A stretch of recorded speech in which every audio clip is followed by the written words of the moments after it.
So you're fluctuating. Hello, everybody. It is Saturday. God, why are we here this early Saturday morning? It is Saturday. Somebody said this was a good idea. November 4th at 8:30. It is time for the budget hearing. Please rise for the pledge. Try. How is this early?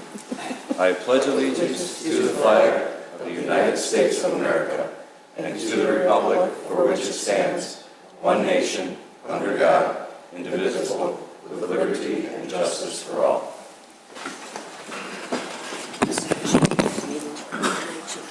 Mayor Brady. Trustee Vogel? Here. Trustee Papantos? Present. Trustee Vito? Here. Trustee Lang? Here. Trustee Kruger? Present. Trustee Rufato? Here. President Horker? Here. Do we have any citizens' comments? No, not today.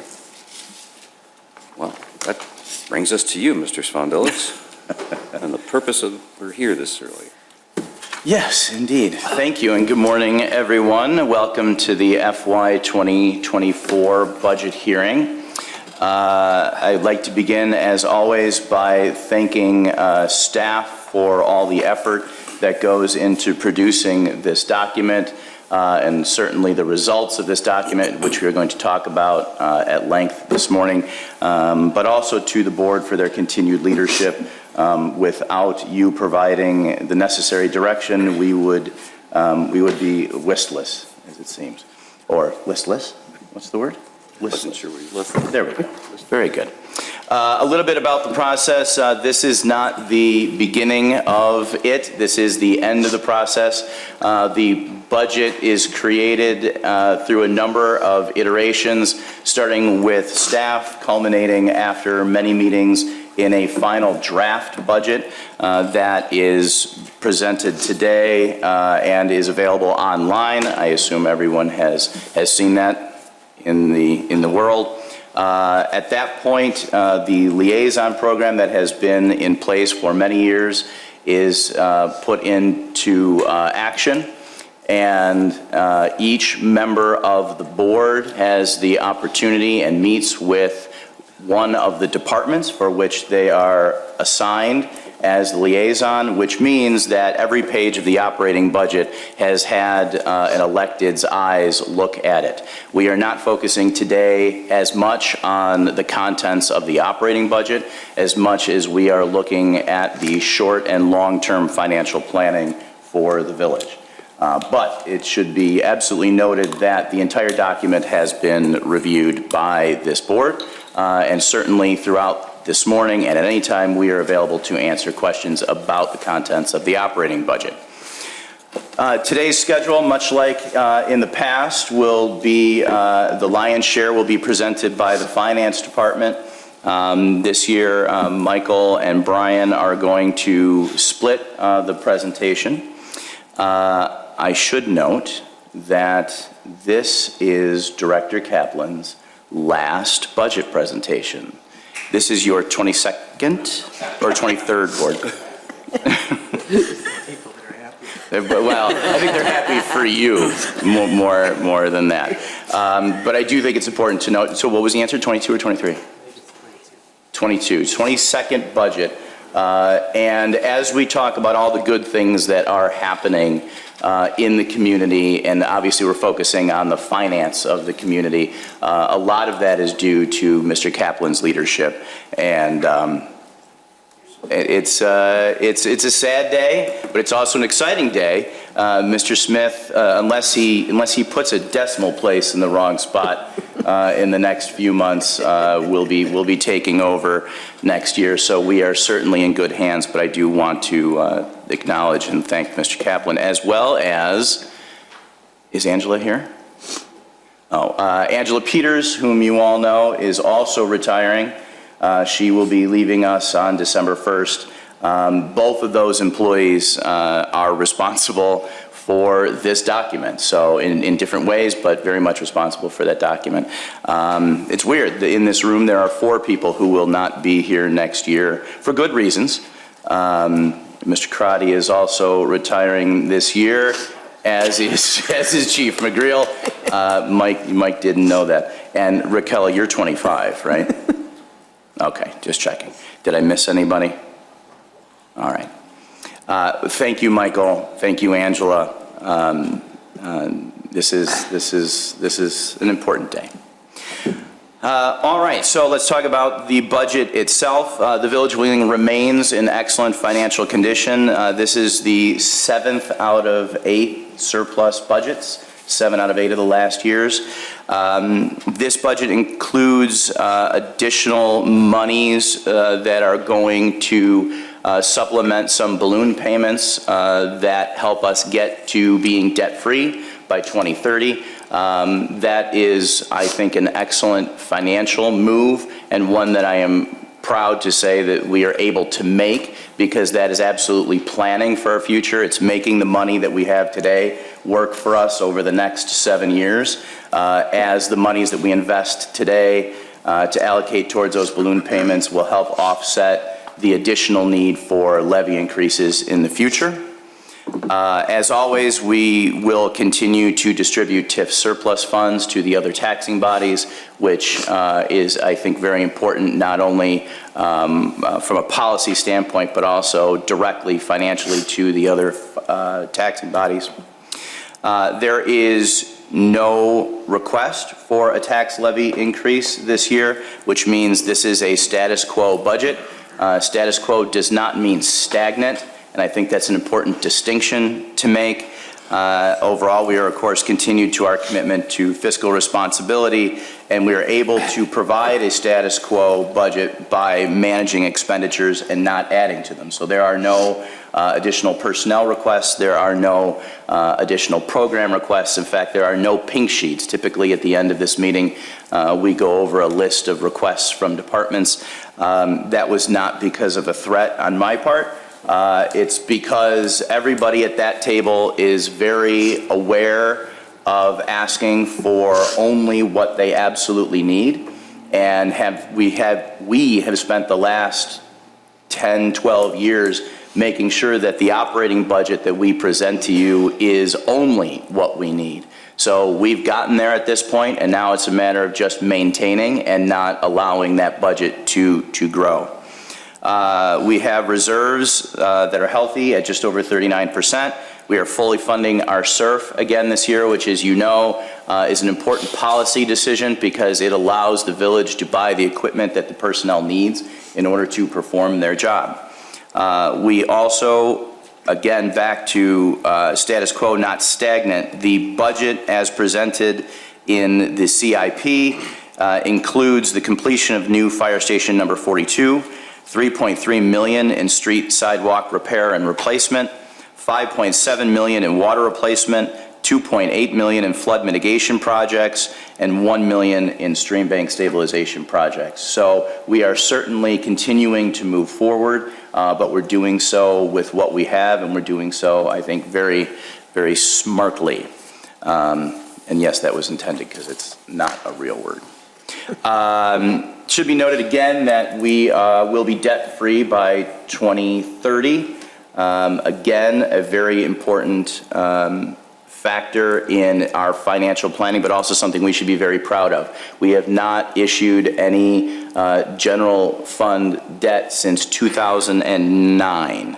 That's a big deal. When you look at the list of infrastructure projects that I just rattled off, I think it is an accomplishment of this board that we have not had to issue any debt, general fund debt, in 14 years. So that is certainly something to be acknowledged. At the end, there are a couple of policy questions, updates that we will talk about. But until then, Mr. Smith, the floor is yours.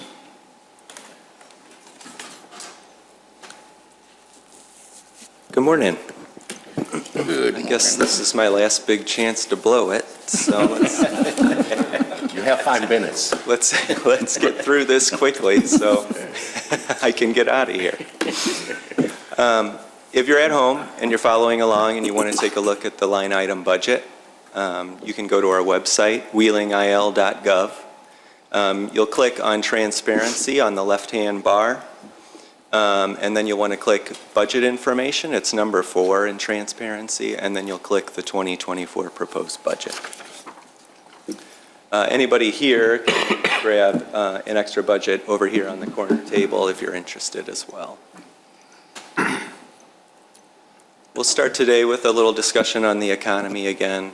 I guess some of the themes would be the continued full employment and the Great American Inflation Watch, which we've all been doing for the last year and a half. The GDP, this is the market value of all goods and services produced in a country, adjusted for inflation. 2% is generally, 2 to 3% is generally considered good. As you can see, as the Fed started to raise rates, the market dipped a little down to that 2% range in 2022, but it's been resistant. It's been fighting back against the hikes, and it's at 4.9 at the end of quarter 2023 compared against the third quarter of 2022. This is the 10-year Treasury rate. The yield curve is still inverted. It's been inverted since June of 2022. And you can see that the Treasuries are doing strong. There's been a run on them. Even the 10-year is very high. You see the 4.56 there. This is very good for the village's interest earnings. We invested very heavily at the end of the fourth quarter, early 2023, and we're doing quite well there. On the flip side, as Treasuries raise this way, so does the cost of borrowing. So credit card rates are very high. In addition to that, the interest rates on mortgages are also extremely high, 7-8%. I've heard some 8s. So that puts a lot of pressure on the market, and that's kind of what the Fed's hoping to do to help drop down inflation. This is the S&P 500. A lot of movement over the years here. Obviously a major negative in 2022. But if you look at the compounded annual growth from 2014 to 2023, it's at 7.17%, which is very consistent with our pension fund's assumed annual return of 7.25%. So over the years, we've been pretty good, but Michael has some slides later where he'll show you the effect of 2022.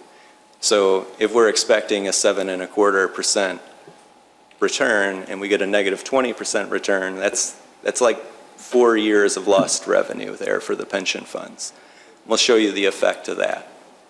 But this year, just as of yesterday, the market was at 13.5%, and the pension funds are doing quite well this year. They're above their annual returns, or right at them, their expected returns. Here's the Case-Shiller Chicago Home Price Index. As everybody knows, home prices have skyrocketed over the last 3 years. I think the important thing for the public to understand is that just because the EAV has risen for your home, it does not mean that you're paying more property tax necessarily. It all has to do with everyone's EAV within the town. So if Michael's EAV goes up and mine goes down, Michael will pay more of his more of the Wheeling property tax than I will. Vice versa would also be true. But if Michael and I's property tax EAV goes up by the same amount, then we'll both still pay the same amount of property tax. So with everybody's rates going up, it should be relatively consistent, but that burden can shift depending on where your EAV gets to. This is the Consumer Price Index. It's a measure of inflation. As everybody knows, inflation ran rampant in 2022. The Fed started to raise the rate in March of 22. They've done that 11 times since then, including 10 in a row at one point. The last 2 meetings they've had, they've stalled that Fed rate. But they continue to say that because inflation is still high, you see that 3.7, and they're shooting to get us down under 2%, there still may be more raises in the near future here.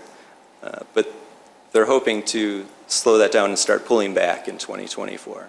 But I wouldn't expect that in the first quarter. I think that'd be more towards the end of the year. But I think the next 3-4 months will tell us where they'll go and how quickly. Here's the consumer spending. It's another measure of inflation, includes more goods. And as you can see, it has a very similar fall from the previous slide here.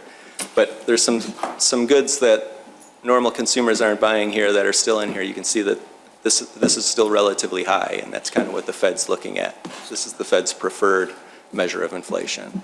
So they're waiting for this to start dipping before they can dip the rate. But as we look at the consumer sentiment index here, I think in 22 everybody was expecting a recession. So you can see the negative outlook on the economy. But if you look in 2023 here and you consider all the spending that's been happening, I think everybody's starting to think that we might come out of this without a recession.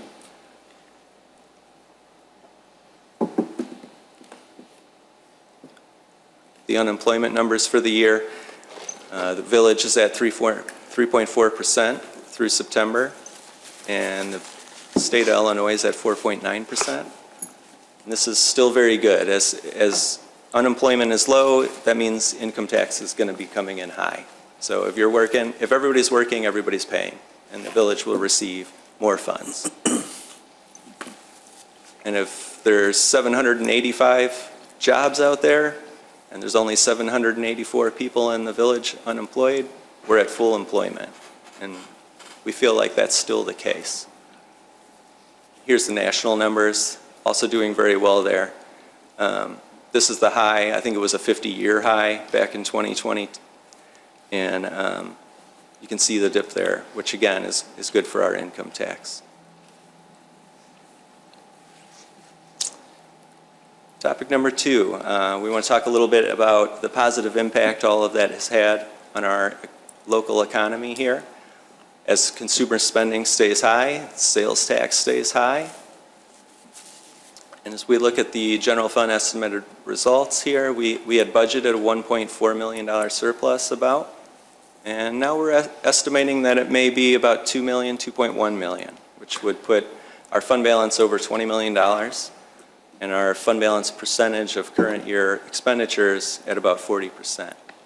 Now that assumes no year-end transfers and no to the pensions or to the capital projects funds, which the board has typically done over the last 5-10 years with their general fund surplus policy. So I would expect that number to come down a little, even if the numbers come out that way. Let's talk a little bit more about why we had a good year.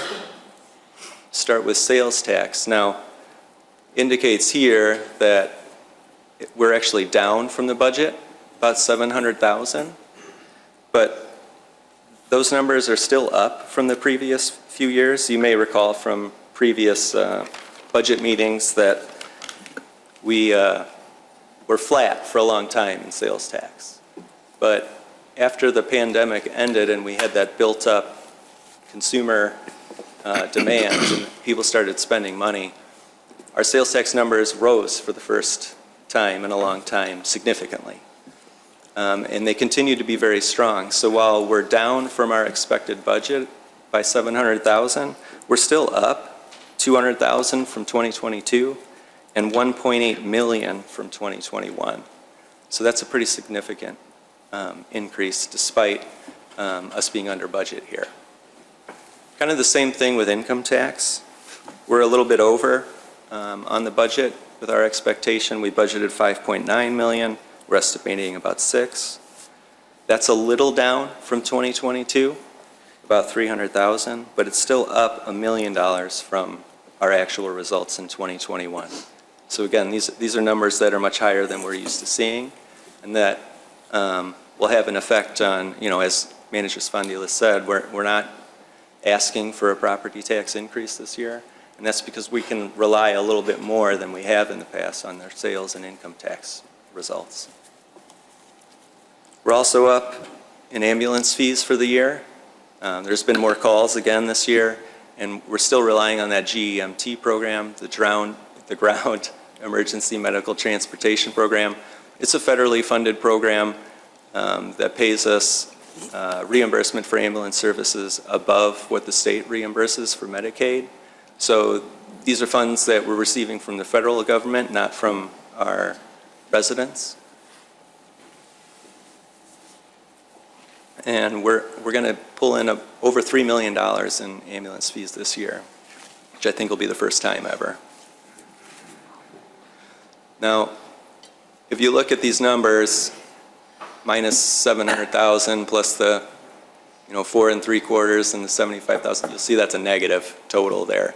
But we are up about $750,000 over the revenue budget this year. A few of the other items are food and beverage tax is up, video gaming tax is up a little bit, and our business permits, our building permits are up almost $300,000. And then there's the interest earnings that have come in strong as well. So as we look at the total budget, our revenues are up about $750,000, or about 1.5% from the budget. And our expenditures are just slightly over budget. I want to commend the department heads here for doing a very good job of maintaining their budgets and staying in line, because that's really the difference here. So you add these two together and you get these three together, you get from 1.4 to the 2.1 expected bottom line. This is our historical general fund results of surpluses and deficits. As you can see, we've been doing quite well over the last 10 years with surpluses 9 out of 10 of those years. And these are small incremental increases that help us stay at a similar fund balance percentage of expenditures. Expenditures go up a little bit every year, and our fund balance has been going up just a little bit as well, maintaining that percentage. And this is another chart that helps you see that. So this whole time we're right in between 38 to 40%, despite these slight increases. I wanted to talk a little bit about fund balance percentages and what other towns are doing with their fund balance policy. So we're at 38, 39%. Our fund balance policy is that we maintain expenditure, 25% of the current year expenditures. You can see that a lot of other towns are quite higher, 30, 40%, and then you get down here to the bottom, Winnetka's 50% of expenditures. You have Lake Forest with 70% of revenues. If you think about a general fund budget, revenues and expenditures are typically very similar. So, whenever expecting a 4 or 5 million surplus, it's always very tight. So, while they're using revenues, I think it's kind of a similar number. We also wanted to point out that Moody's bond rating agency, they look at these policies and our bottom lines. So when they are giving out ratings, they expect to see at least 15 to 25% in order to give an A rating. And then they're expecting to see over 35% if they're going to give out a AAA rating. You're not going to get one without that high of a fund balance percentage of expenditures. So just want to point that out to show that it's good fiscal policy. Before you move on, I just want to say two things. One, please keep in mind that the policy number is a minimum. So these are minimum thresholds. And wanted to mention one of the things that we've been talking about is actually coming back to you with an amendment to our policy that puts a cap on our general fund reserves at 40% is what we've been talking about. So that's something we're going to flesh out a little bit, just because we think it's a good idea for the public to see too, that we've got a cap on our reserves. There are certainly agencies that have far in excess of 75, 80, 90%, 100% of their reserves, of their monies in reserve, and that just that doesn't align with where we're at. So we thought it would be a good idea to bring you a cap as well as a minimum. So we will work on that, flesh that out, and bring that back to you probably in the next year. Yeah, go ahead. I just have a question about the Moody's rating. Is that percentage based on actual or your proposed? Actual. Yeah. So we're going to get a AAA this year? Well, there's lots of factors that they look at. Okay. This is just one of them. I'd certainly hope that we could make it there someday. I think there are some items that make it tough for us. Certainly the pensions is one that they normally hit everyone on. But, maybe someday. Okay. Thank you. This is fund balance by community. So this is, I believe, 23 numbers or 22 numbers? 22 numbers. So you can again see, we're at that 39% there. Arlington Heights is in the ballpark there with us at 37. We have a number of other communities here that are significantly higher. And this slide isn't meant to badmouth them or anything like that. There's, like at Des Plaines here, they might be saving for something there. A building or something like that. We'd have to probably watch their budget presentations to understand a little more why they're maintaining a fund balance that high. But I think just in the end here, we're just trying to show that we're not overdoing it here. And I think a max is definitely a good idea to help show the public that. When we do bring in a larger fund balance, we typically rededicate those funds to a different need, because there's lots of needs throughout the village that don't end up in the general fund, like the capital projects funds and the pension funds, which is where we've typically put that money. But if we didn't need money there, then we'd be taxing too high and we'd want to peel back a little. So let's talk about property tax a little bit. We always start that conversation by talking about our three largest revenue sources. And this slide's important because it shows how those sources of revenue are different both in how much we receive and how much control we have over them. As we talk about sales tax, the village sales tax in Cook County is 10%. We receive both our 1% sales tax and our 1% home rule sales tax for 2% of that total 10. That's the high sales rate that you pay at, at restaurants, at car dealerships, that type of thing. And then when you go to the grocery store, or to the drugstore, you're paying 2.25%, and the village receives 1% of that. We've budgeted $11.6 million for next year, and there's really nothing we can do to increase or decrease that revenue source. We're stuck at the 2%. We can't make that more, and so we're at the mercy of the market and how much we receive. What is the sales tax in Lake County? It's 8%. So We would still be getting 2 of that. we still get the same amount, but Yes. it is for those who shop at Target and Binny's. Correct. Brian, can you talk a little bit about level the playing field? Yes. One of the things we've always talked about in the three-legged stool is the fact that our community, just based on its makeup, depends an awful lot on property taxes more than some other communities. And that is because other communities have many more sales tax opportunities. Level the playing field came in 3 years ago? 2 years ago? And has definitely changed the game for us as we start to receive some serious revenue from online sales tax. Yes. I can't name specifics, but we're definitely pulling in over $1 million from that so far, which has been one of the reasons that our sales tax has gone up over the last few years. And we'll continue to monitor that, and hopefully we get more. But anytime somebody purchases something and has it delivered within the village, we get that sales tax. Income tax. This is what happens here is the state collects all income tax paid from workers and businesses in the entire state of Illinois, and then they distribute it per capita. So we don't just receive income tax from people and businesses within Wheeling, it's our part of the pot of the entire state. So we don't have a lot of control over how much we receive there. It's really based on population.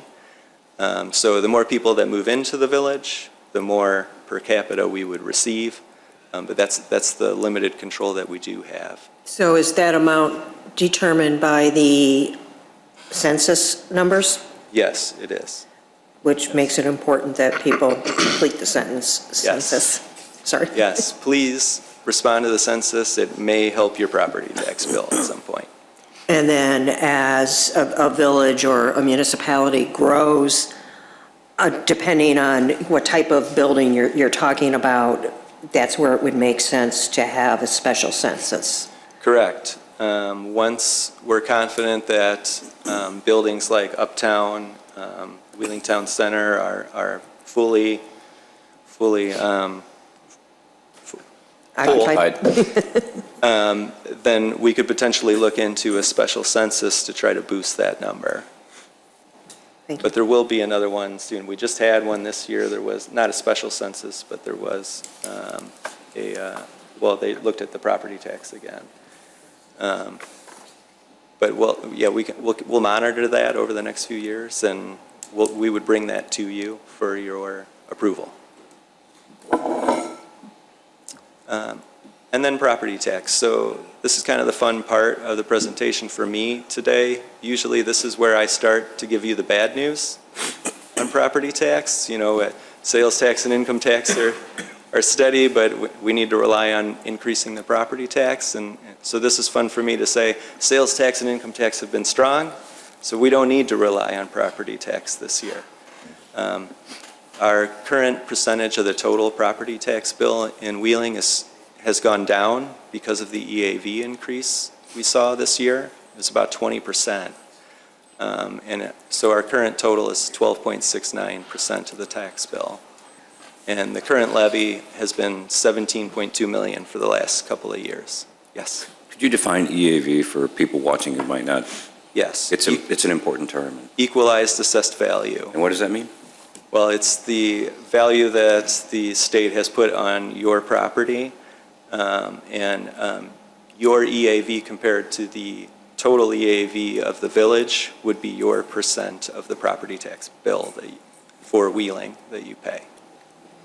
Thank you.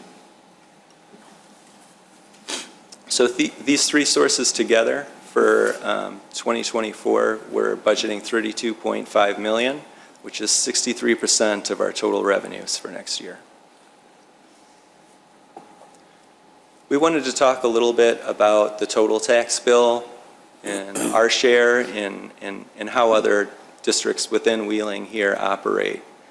So there's the 12.69% for us. You can see the school districts carry 67, almost 68% of your total tax bill. And the park district's at just about 7 there, with Cook County at almost 5. And these other districts are subject to PTEL, which is the, make sure I say it right here, the Property Tax Extension Limitation Law, which means that they're restricted in how much they increase their property tax levy to the lesser of the prior year's CPI or 5%.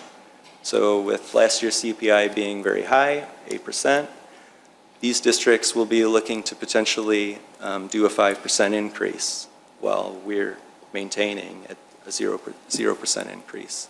And the reason they'd be doing that is because they have significantly less options as we do. They don't bring in the sales tax and income tax like we do, so they're a little more reliant on property tax.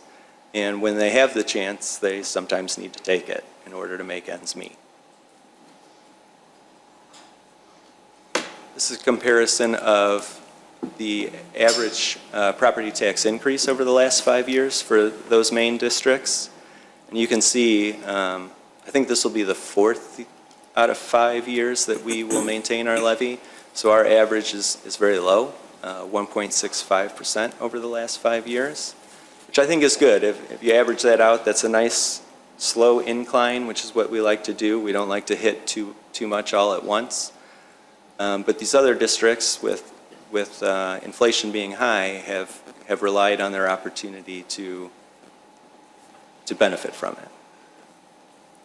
And those percents don't seem like a huge difference, but when you look at the total dollars of the levies, you can see, I think all we really want to point out here is the value you're getting from the village. So, you're getting your police and your fire protection, as well as everything that Public Works does out there in the field and in our community development department for businesses and econ. It's a strong value in our opinion. And when we raise 1 or 2%, I think 1% is around 168,000 right now. But 1 or 2% for the county is going to be significantly more. So that's something for you to watch. And this is the breakdown of our property tax levy here in the village. So about 7 million, or 41%, is going directly into the general fund. And that pays salaries for all our workers, the police and fire included. And then 2.3 million for 2022 levy went to debt payments. Those will increase slightly, or well, a little bit over the next few years as we get closer to being debt-free. But eventually in 2030, that would be a zero, and all of that money would go into the general fund. So we'll have more funds to deal with that could help us with the levy in those years. And then almost 45% right now is going to the pensions. So, that's a strong weight for us to carry, but it's a necessary one.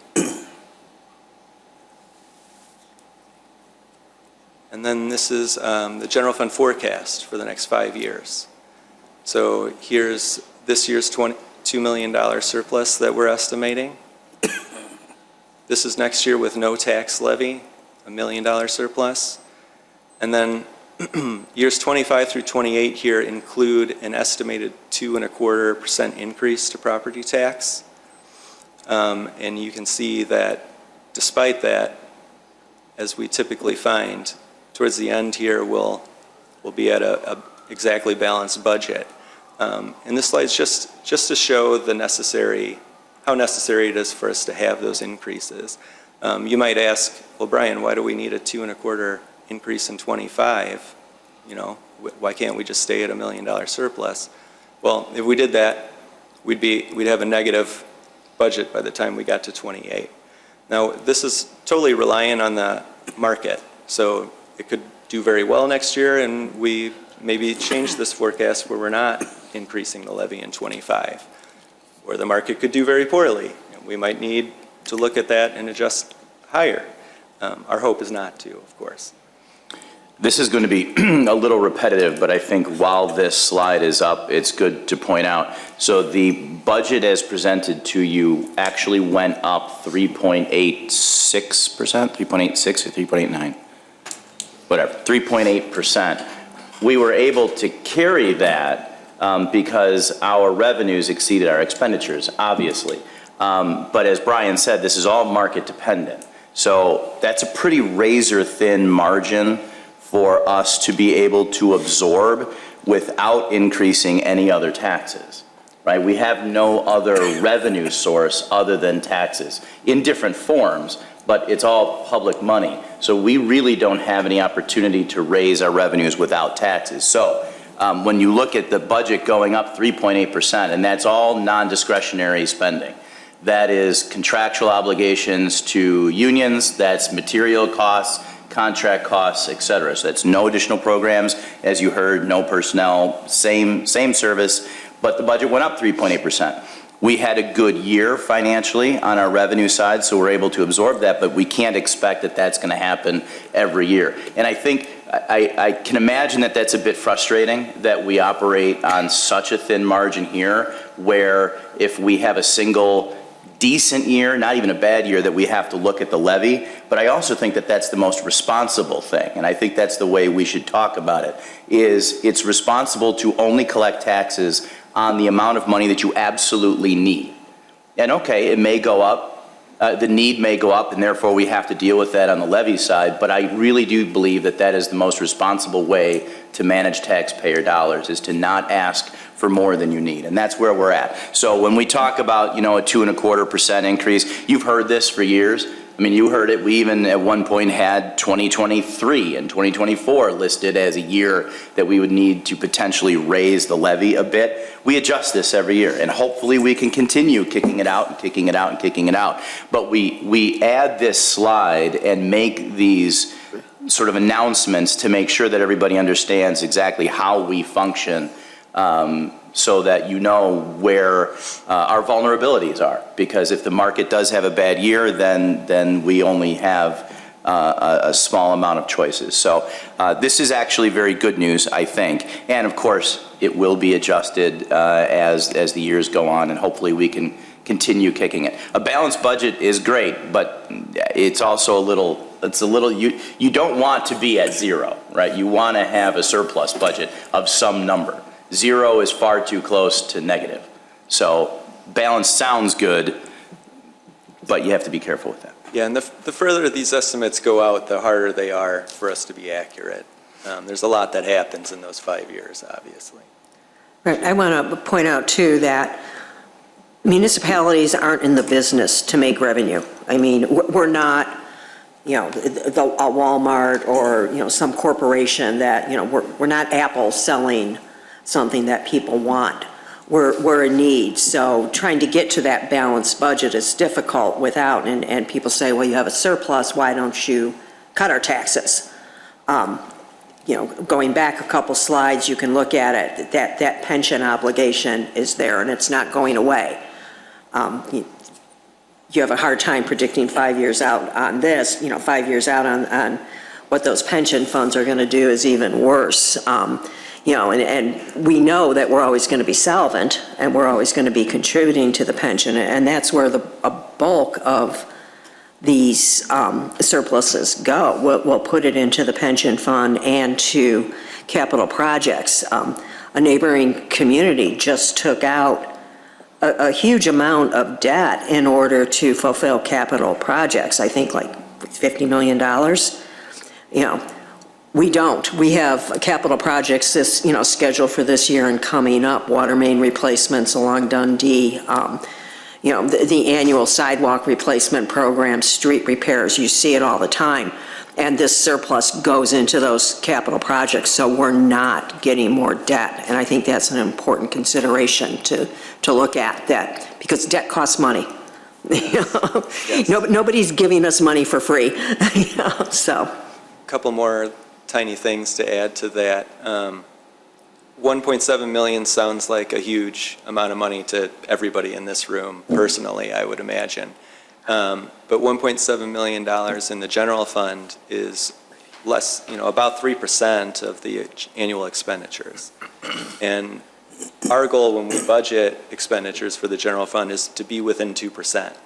So that just kind of helps you understand how razor thin that margin is. If we're off by 3%, it's the difference between $1.7 million surplus and no surplus. And to piggyback a little bit on what you said on the capital projects, when you look at those numbers, total infrastructure to replace, it's always in the hundreds of millions of dollars over the next 10 years that we need to do.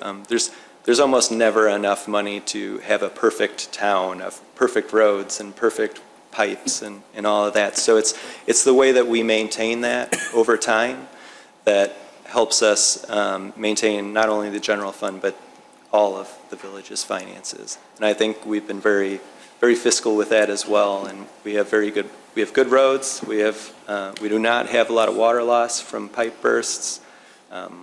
I always see our numbers stronger than everybody else, and we're doing that with less. And we don't have any more buildings to build. We do Correct. not. Yeah.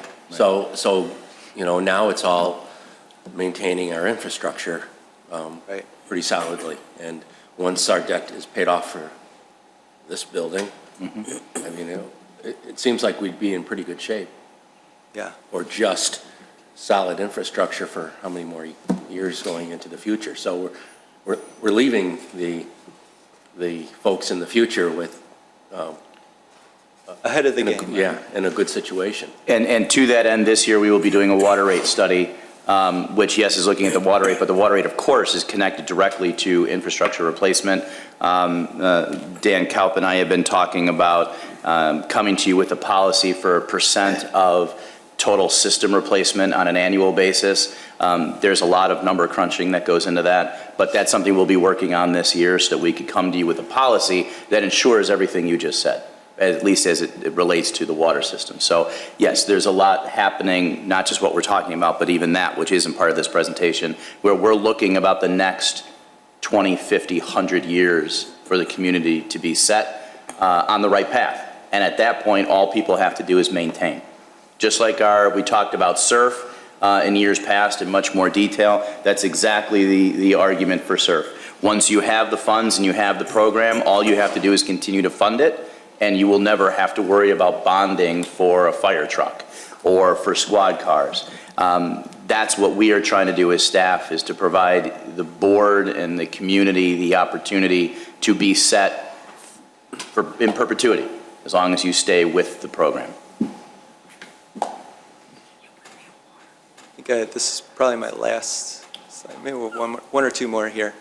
We wanted to remind everyone that the South Milwaukee TIF district closes this year. Now, we'll still receive increment next year, just to kind of refamiliarize everybody with how that works. When a TIF district's created, a base EAV occurs, and then any EAV from development that occurs in the years subsequent to that goes into the TIF district. But the base EAV still is part of the general levy. And then when a TIF closes, all of that extra increment in EAV folds right back into the normal supply, the general piece. And if we don't capture that increase, we lose out on the revenue that we were receiving in the TIF district. Now, if we do capture it by raising the rate to recover it in our main levy, no one's taxes go up. Everybody's taxes stay the same, and we're just moving that money into the general fund. If we don't capture the levy, all the EAV goes up and all of the taxes go down as a result. So next year, as a result of this TIF district closing, we'll come to you and ask you to raise the levy by that amount. We're estimating right now that that is 1.3%, or about $232,000. But again, that will have no impact on the taxpayers. That's just us capturing what we've already developed in that TIF district. And the reason we call it a loss, just as a reminder, is every year you declare surplus those monies in the TIF district. So that $232,000 is already anticipated in our budget.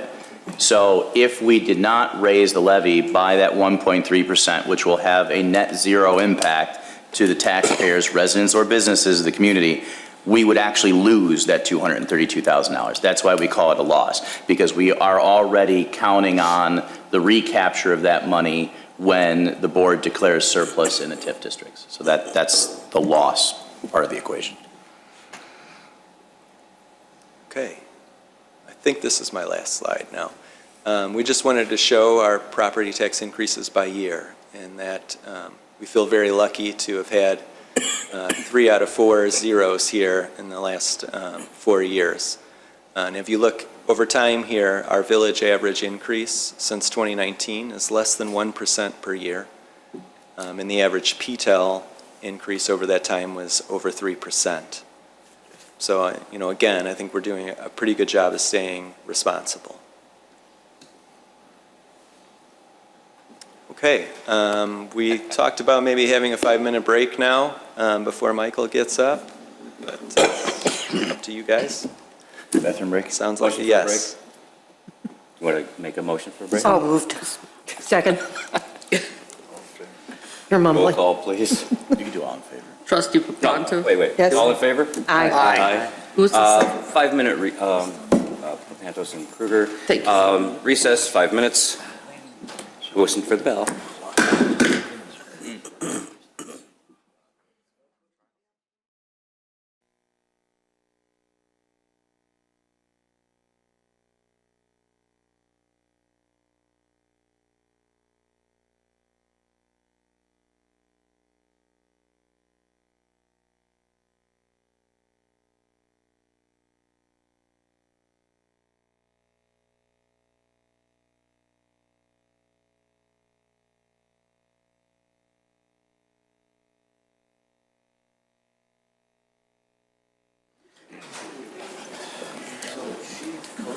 All right, let's get the show back on the road. I need a motion to reconvene at whatever time it is, Clerk Brady. 9:33. 9:33. Excellent. So moved. Motion Papantos, second Kruger. All in favor? Aye. And back in business. Back at it. Mr. Kaplan for the Yeah. last time. That's right. I'm the only thing standing between you and your weekend, so I guess I'll try to make this fast. Don't let the power go to your head. Yeah. Maybe that's why I should have Brian go second, you know? More to lose. So now we want to focus on the 2024 budget. And as you're aware, we have budgeted a $1,035,000, roughly $34,000 surplus for next year. And that, if that's realized, we would end the year with a fund balance of just over $21 million, or 42% of the following year's operating expenditures. Now, that assumes that we're not going to make any year-end transfers to the pension funds or the capital funds, which is something we've done for many years now. I put this slide in here because I thought it was really interesting. This is general fund revenue from 2014 through 2018, and you might wonder why I did that. In a minute here, I'm going to make a point about revenue growth and how it impacts the property tax levy. And what you'll see here is that for that 5-year period, focusing on our major sources of revenue, which are sales tax and income tax, we had really no growth at all, negative growth, in fact. Ambulance fees were up significantly. But the bottom line here, which is the important point of this slide, shows that really over that 5-year period, we only had a 2% increase in general fund revenue. Now, this is everything other than property taxes. And on a compounded annual basis, that was a 0.5% increase per year. So what's interesting is that as a result, we ended up increasing our property tax levy by almost 34% over that 5-year period, which is a little more than 6% a year. That's what happens in this community when we don't have revenue growth from our major revenue sources. Now, we can compare that to the last 5 years, which is 2019 through 2023. The 23 numbers are estimated. And what you'll see such a huge difference here, and Brian touched on these numbers earlier. Look at how much our sales and income tax have grown over the last 5 years, and ambulance fees have gone through the roof. That's in large part, as Brian pointed out, from the Ground Emergency Medical Transportation Program. The revenue that we're getting there has been a game changer. And the credit for that goes to the fire department, Chief McGreal and Eileen, who really recommended that we join that program, and it's made a huge difference. The bottom line, as you can see, is 28% revenue growth during that 5-year period, over 6%. And the result has been that we've only had to increase the property tax levy by 7.6% over that 5-year period. So, you know, we've said this before, but as our major sources of revenue grow, there's less of a need for increasing the property tax levy. We've already touched on this, so I'm not going to spend a lot of time on it, but our Michael? capital improvement program. Michael, quick I'm sorry. question. Yeah. So one of the things that's been, I think, in the paper this week is the PPRT. Yes. Is that that's a minimal impact to us. Right, there, yeah, I saw that article too, and we get about $400,000 to $600,000 of revenue a year from PPRT. So it will have an impact of maybe $100,000 to $200,000, but in our budget of $50 million, it'll have a minimal impact. Thank you. Excuse me, Michael? Yep. Sorry, one other thing. Back to the ambulance fees. I want to point out that this really is basically more of a user fee. If you never use an ambulance, you never pay these fees. And nor do the fees we collect or charge even come close to paying what a total cost of an ambulance ride is. So, That's right. you know, it sounds like a large amount. And you say, well, isn't that part of what taxes are for, you know, fire, police, and ambulance? But in the long run, this is not even partially covering what it really costs to Not go for even an close. ambulance ride. Right. Right. It's a user fee and it's paid for by the people who use the service. Thank you. So again, the village manager touched on this before, we have a status quo budget, but status quo doesn't mean that we're not investing in the future, especially when it comes to infrastructure. And FY 2024 includes $21.6 million in capital projects expenditures. We've already talked about some of the major ones that are shown here. So I won't go over that again, but it is a significant investment in the future. I'd also like to talk about our general liability insurance program. As you all know, we've self-insured for property casualty and workers' compensation claims since 2000. Next year, we expect a $101,000, 11% increase in premiums from $916,000 to just over $1 million. And the reason for that increase, those costs have been going up pretty significantly the last few years, and it's due to construction inflation. It costs more to replace a building if one is destroyed.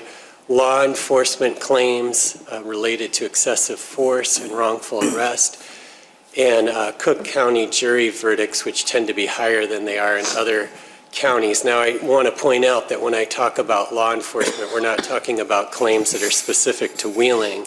These are claims nationwide that cause everybody's insurance premiums to go up. So we will bring that program renewal to you in December, but that's what we expect the increase to be.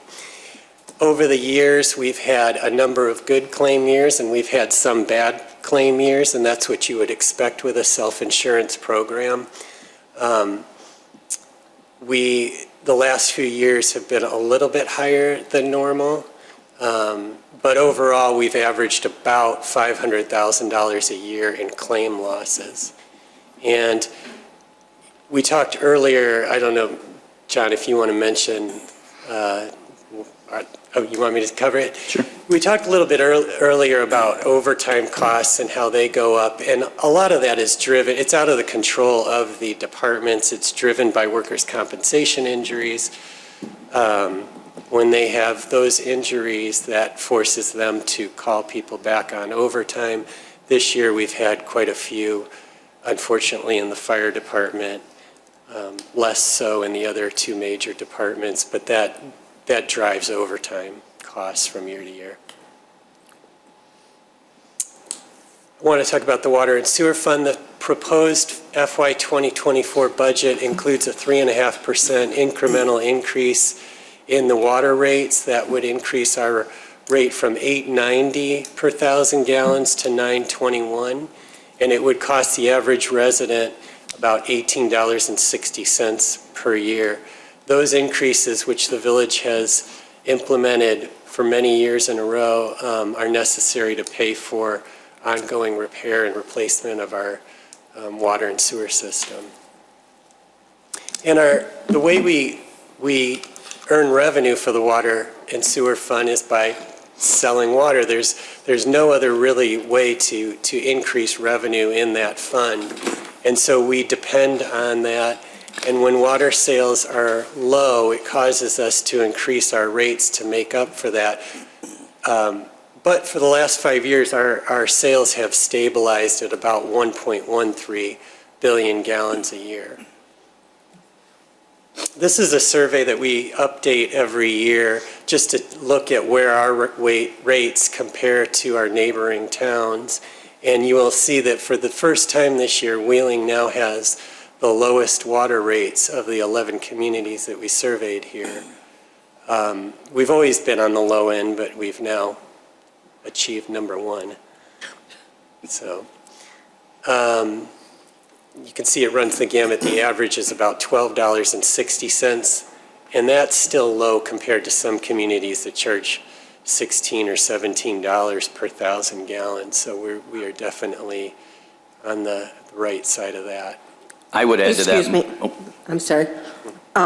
Isn't part of that due to, the Northwest Water Commission, which is Wheeling, Palatine, Arlington Heights, and Buffalo Grove, as well as the fact that Wheeling has, for as long as I can remember, always done very small incremental increases to keep up with expenses going on so that we didn't have to hit anybody with a large increase suddenly.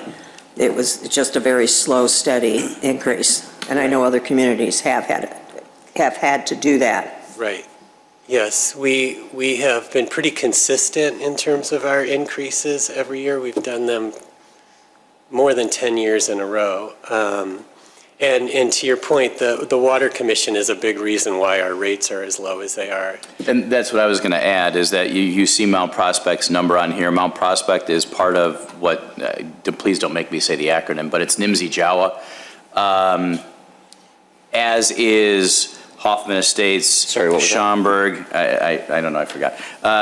Schaumburg, Rolling Meadows, Streamwood, Elk Grove, I think there's 16 of them maybe. They're all around that Mount Prospect rate. So I think that's important to look. Mount Prospect looks like an outlier on this list, but if you look at the Northwest suburban communities, that's pretty average. So now compare that to where Wheeling is at $7.13. That's a pretty drastic change. And Trustee Papantos is right. We have a 50-year agreement for the purchase of our water through Evanston. That expires in 2035, which we're already working on a renegotiation to extend that another 50 years. But that's how Wheeling gets its water. And you can see the benefit of creating that agency in 1984, along with the other communities, has really paid off.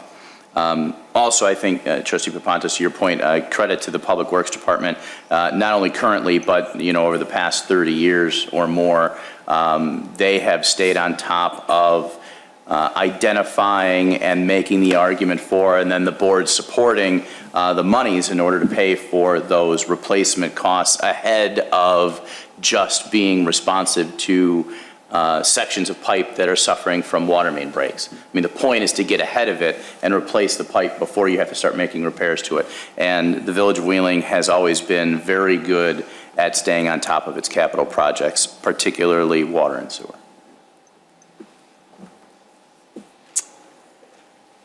We also want to talk about the Stormwater Fund. As you know, we implemented a stormwater fee back in 2016 at $2 per ERU.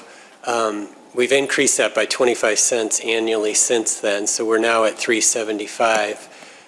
We are proposing another 25-cent increase, which would help us generate about $1.2 million in revenue annually for the fund. And an additional 25 cents is equal to about $64,000 each year. This has been a very successful program in addressing the village's stormwater needs over the years, and we have a number of projects budgeted for the next 5 years that necessitate another 25-cent increase. Including, I should add, the $5+ million project we've been talking about in South Dunhurst in conjunction with District 21. That's where this project is being funded through.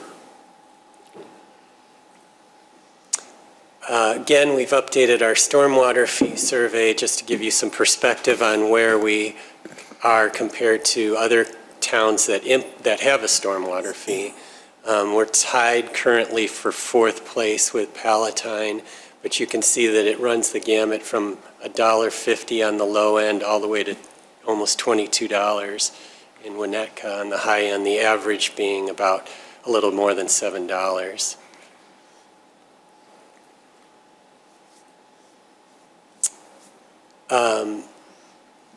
We talk about our financial success every year. I think it's important to do that.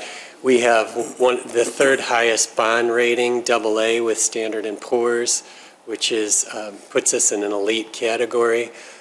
We haven't had, as you heard before, any tax-related debt since 2009, and we will be debt-free in 7 years by 2030. I just want to clarify that that has to do with property tax or general fund-related debt. There are 2 small years of water and sewer payments that have to be made in 31 and 32, but they're very minimal. So we, for all intents and purposes, will be debt-free by 2030. Our pension fund percentage has improved over the years. The last year, not so much, and we'll talk about that in a minute. And then, as you know, we have been pay-as-you-go for capital equipment replacement, capital improvement projects, and also TIF development incentives. So we do not rely on borrowing for any of those reasons. And then in keeping with the goals of the strategic plan, several of those relate to financial issues. One of them is capitalizing on opportunities that are created or presented concerning the method of delivery of core services.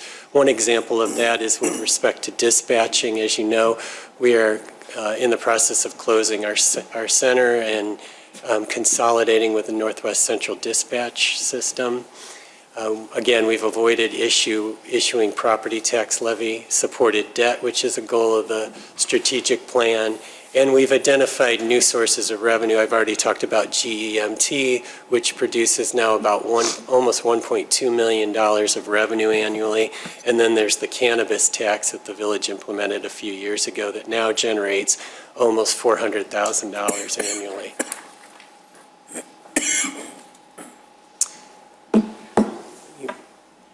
Question that always comes up is, do we have too much debt? And so we did some benchmarking here, and as you'll see, Wheeling is on the low end in terms of the amount of outstanding general obligation debt that we have at about $27 million for 2022.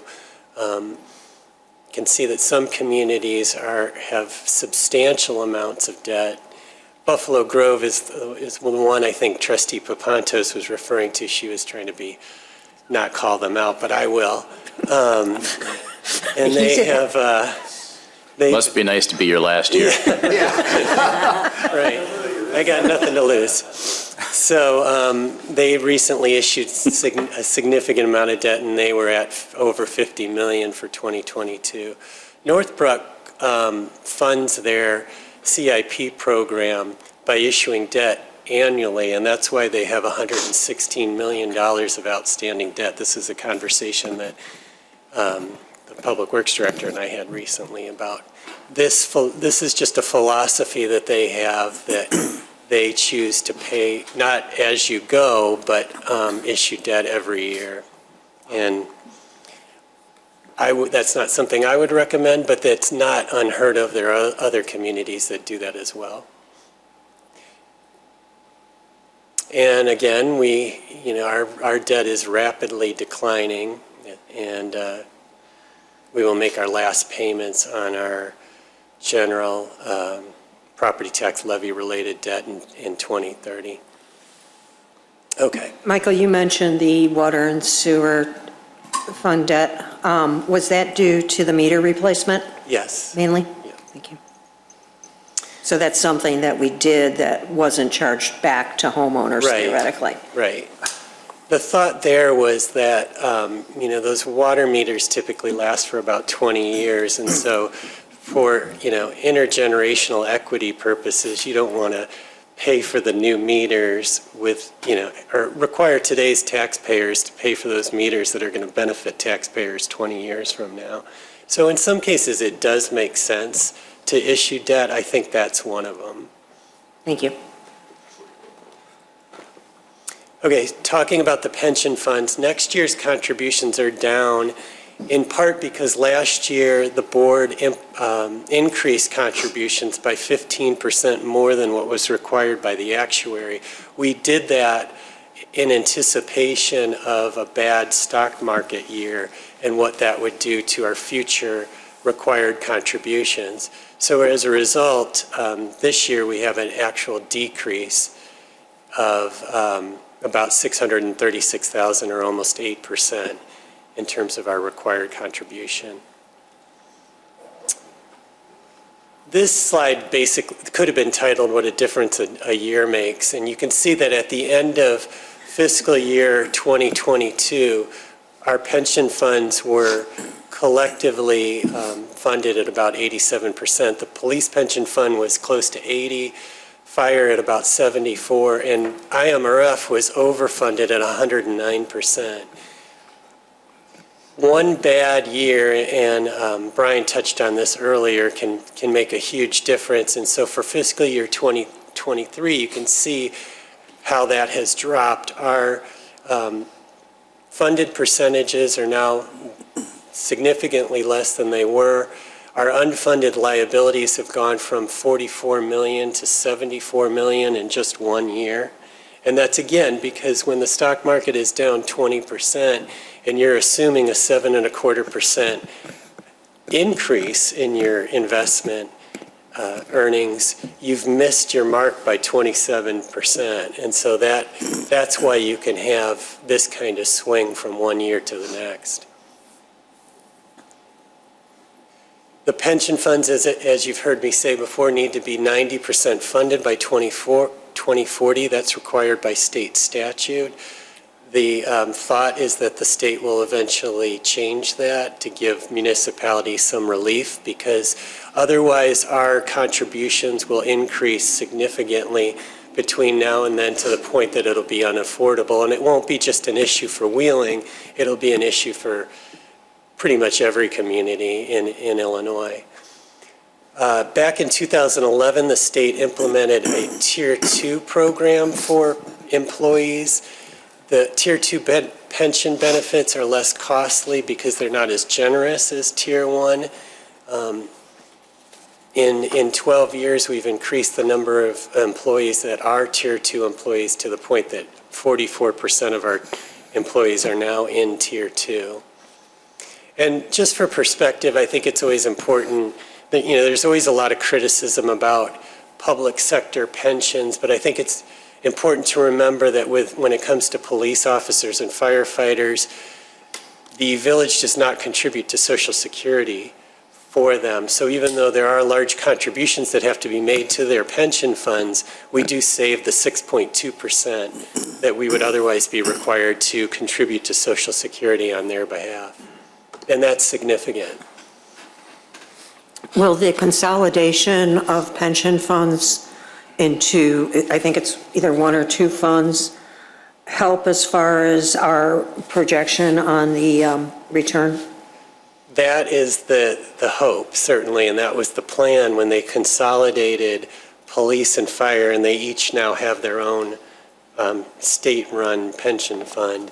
The thought was that it would reduce expenses and, more importantly, increase investment earnings, and the result would be less reliance on property tax contributions to fund those pensions. So it's too soon to know if that, but in theory, that should work, When will we expect to see something on that by the end of next fiscal year? Or? Well, you mean in terms of the results that we're getting? I can give you some preliminary results here, but it's going to be a while before we can say for sure that this is paying off the way that we hoped it would. As you pointed out, the police and fire pension funds have been consolidated statewide, and I think on a going forward basis, it'll be very interesting to see which consolidated fund, because now there's three. There's police, fire, and IMRF is doing the best job of investing assets. Now, we have some information through June 30th of this year that suggests that the firefighters' consolidated fund is winning the race. But in fairness to, IMRF and police, the police investment fund is still ramping up. They started investing back in August of 2022. Fire started in January of 2022, so they had a bit of a head start on the police pension fund. But these numbers are way too early to draw any conclusions from. It's just not enough of a sample size to conclude. But I do think it'll be interesting going forward to see who does the best job. These are the pension contributions that the village has made over the last 5 years. And what is shown in yellow are the additional contributions above what has been required by the actuary. So going back even further to 2011, we've contributed $61.4 million in required contributions to our pension funds. But above and beyond that, we added $7.6 million in additional contributions. And that money has come from general fund surplus, and every time the village issues a surplus in the TIF funds, it also benefits the police and fire pension funds. Excuse me. So that comes out to about 12% in additional contributions over that period of time. And it's one of the reasons why, although our pension funds are not funded at the level we would like them to be, the situation would be much worse absent these additional contributions. And then we wanted to talk again about, do some benchmarking just to compare the village of Wheeling and how it provides services to our neighbors. And I always think this is interesting to look at. When you look at sales tax by community, obviously what will stand out to you is that Wheeling receives less sales tax than these other communities. And it's not close. It's a pretty significant difference. Excuse me. So Wheeling in 2022 brought in about $11 million in sales tax. You can compare that to Buffalo Grove, which is $18 million. And I even highlighted Glenview here at $34.5 million in sales tax. When we talk about the need for property tax increases, this slide, more than anything, any other slide, demonstrates why we've had to increase our levy when sometimes other communities have not. We also took a look at this, at sales tax revenue on a per capita basis. Excuse me, and you'll see compared to, this is a list of 20 communities now. Wheeling is on the low end. You'll see Prospect Heights is the lowest at $149 per capita, and that goes up to $1,065 per capita for Niles. Michael, what are the drivers? What was that? What are the drivers that are, causing, is it the Glen that is creating so much sales tax revenue? Yeah, in a lot of cases, it's car dealerships too, produce a lot of sales tax revenue. Oh. But we are a low sales tax producing community, and that requires us to increase our tax levy each year. Why don't you grab some water? Yeah, sorry. And this slide can be a little confusing because the per capita definitely throws a twist into it. You know, you look at Palatine, and how could Palatine have less sales tax revenue than Wheeling? But it's because they have such a large population versus us. So this can be a confusing slide. It's an important slide, but it can create some confusion. Looking at our... Excuse me, Michael? Yeah. On something like that, prior to the Level the Playing Field Act, Were those numbers significantly worse then? You know what, I think from a level the playing field act standpoint, we probably bring in about the same amount of sales tax revenue from online sales that other communities do. So I don't think the picture would have been significantly different. It was significantly different if you look at how much sales tax we received, though. Total, though. In total. Absolutely. I yeah. mean, these are my words, so correct me if I'm wrong. I would say the Level the Playing Field Act really has saved us and is the reason, besides just the economy in general, but the reason that we're not having to come back for levy increases is because we're getting that Yes. new money. Right. I try to do my share. And we appreciate that. Yeah, it's made a significant difference. Then when you take a look at the property tax levies by community, you'll see that Wheeling, again, is on the low end in terms of the total property tax dollars that we collect. What's interesting to me, and I highlighted this, is with Glenview, you know, they bring in a substantial amount of sales tax revenue, as you just saw, but they still have a tax levy that's comparable to Wheeling's. So I think this goes to the point that we are providing the same services really at a lower cost and with less revenue to work with than many of our neighboring communities. And then this is total general fund revenue compared to the same communities that we've looked at in the past. And again, the point is the same. We're able to provide those services, police, fire, public works, community development, and so forth, at a lower cost than our neighbors. This, again, is general fund revenue per capita. And what again, we're on the low end. As the manager pointed out, this is driven in part by population.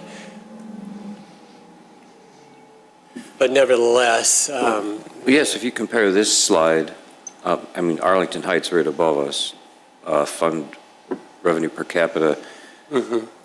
What, Arlington Heights is like $100 less, but if you back it up one, Arlington, well, this one's fine too. General fund revenue in millions, this is a per capita also? No, general fund, this is $90 total revenue, million. not per Can you back it capita. up one more? This one, levies by community. I mean, they've got a lot more people, they're levying a lot more money. Are they paying something off?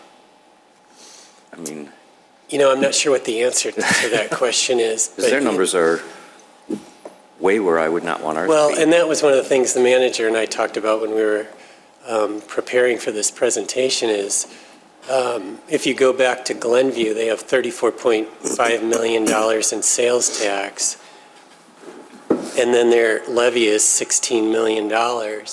So, that's $50 million in revenue just from those two sources compared to Wheeling, which would be closer to 28 or 29 million. And the difference in population, which by the way is shown here at the bottom, is not all that significant. They're about 20%. They have about 20% more people than we do.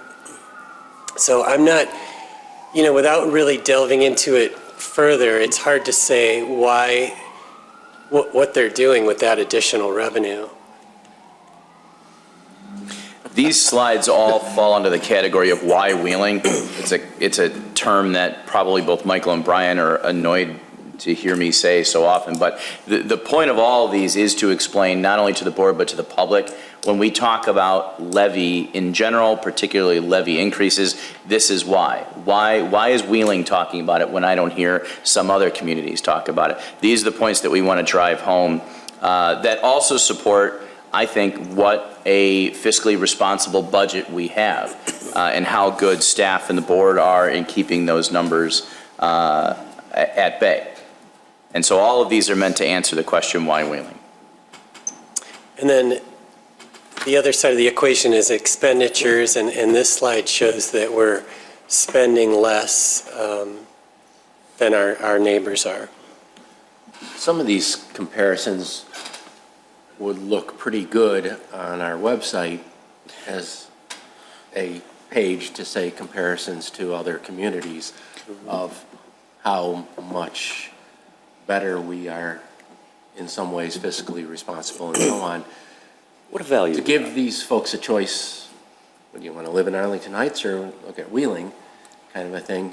And I think it would perhaps help if that was possible to do something like that, to show the comparisons, to show how better we're doing with the numbers than our neighbors are. We can put these slides up as supplemental information to the budget itself. And one of the things we're going to talk about at the end is we created a little bit of a cheat sheet this year to serve that purpose, just to better inform the public. So I'll pass these out as we get to the end, but we can do that as well. We can put some of these slides up. Now, of course, we're not trying to start any trouble. No, but. But facts are facts, so. It is facts are facts, and in this case, we are doing some pretty decent things as a community to lower prices for people and make it affordable to live here and still have the services and everything else everyone else has, every other community has. Right. And then some, so. Yep. We can do that. Yeah. And it shows fiscal responsibility, which every day you see something about, taxes and everything, and everybody's exploding about them. So it shows what we're doing here. Agree. It's a good point. And then this compares full-time sworn police, fire, and public works employees by community. And you'll see that Wheeling, again, is on the low end in terms of the number of employees we have. I guess this might go to answer the question about what Glenview is doing with their additional revenue. They have significantly more employees than we do.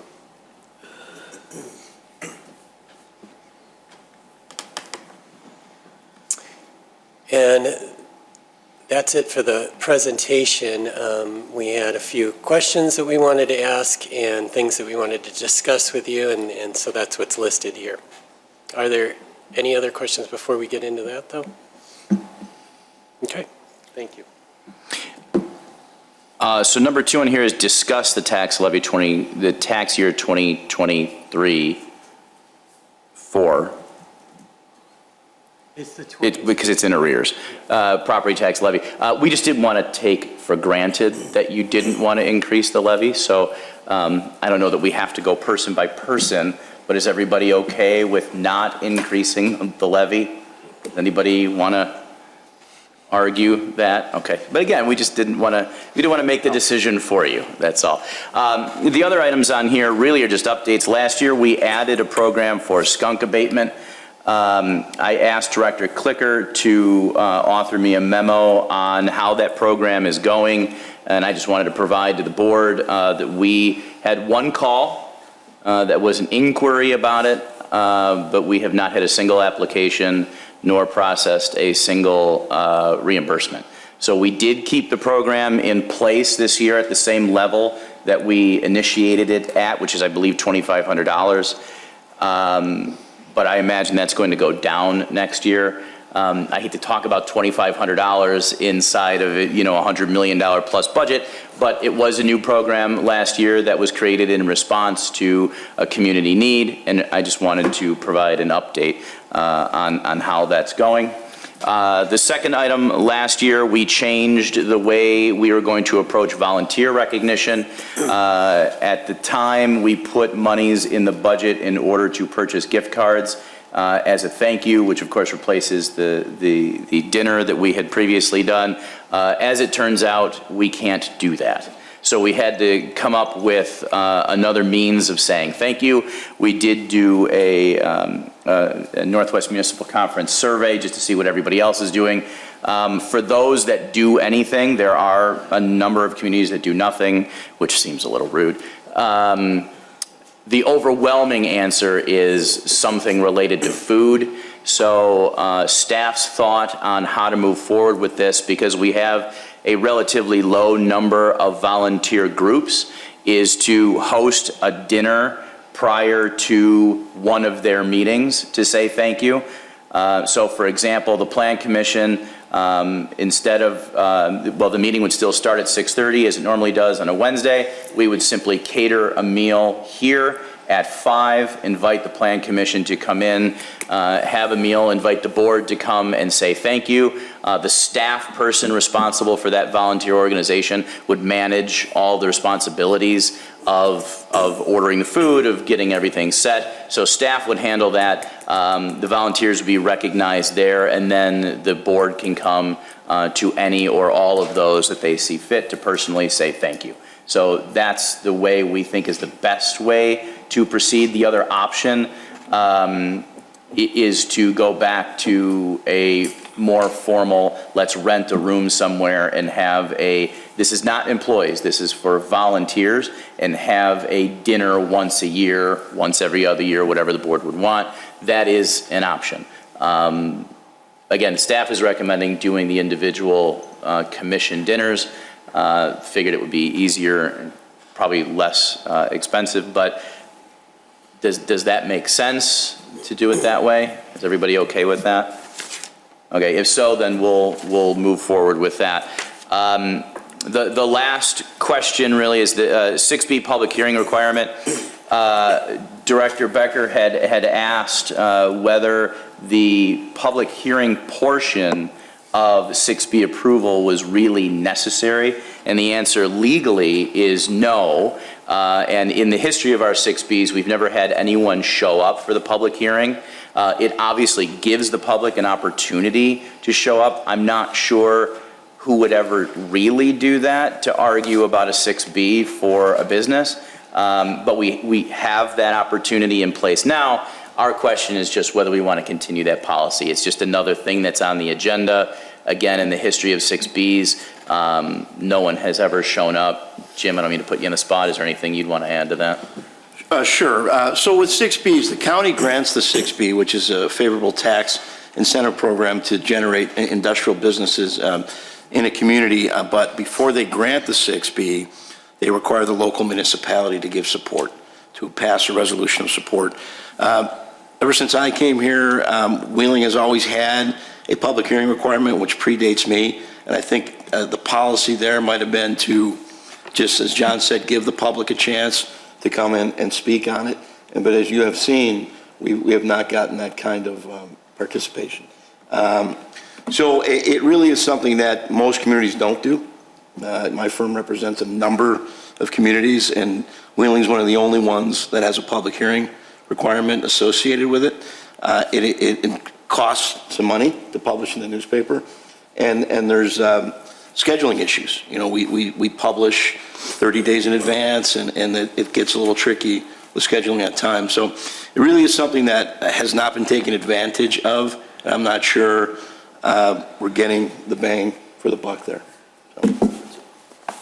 So the question is, do we want to continue it? Yeah. Or anybody have a problem if we discontinue it? No. I mean, if somebody wanted to speak, they could always speak during public comments, too. Correct. We publish it on an agenda. It's in compliance with the Open Meetings Act, that we certainly welcome public comment. So it looks like discontinue that. Excellent, thank you. Those are the only things that staff wanted to bring up. If there are no other questions, then I guess let me actually introduce this. So part of what Trustee Lang was saying, or in line with what Trustee Lang was saying, I'm a big fan of graphics. I think it tells a story. Mike is mad at me because I just continued this, aren't you? Because that's right. I sensed the tension. This is quick. Take a breath. This is He had an over-under on when it was going to end. That's why.